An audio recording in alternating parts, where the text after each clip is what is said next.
المصري حفلت عليا وقالت انا هو جميله وانا اهلاويه وصح. ده انا عايزه اقول حاجه، يعني انا يعني مش يعني انا بصراحه مش عارفه اقول ايه، بس يعني انا قد بنتك يعني، مش كده يعني بجد. يعني انا يعني اصلا لقيت صوره وبعدين ماسكاني بقى تحفيل، او مش عارفه هي ولا ناس باسمها، بس يعني مش كده يا جدعان، والله مش كده. وكومنتات غريبه وكلام واشاعات واصلها مش عارفه ايه.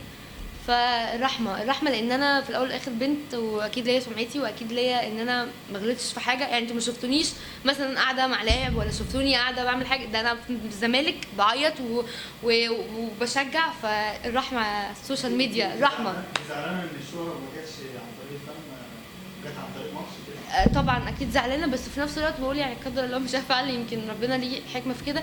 بس في نفس الوقت برضو الموضوع ده عامل لي مشاكل مع في البيت. فالرحمه حلوه.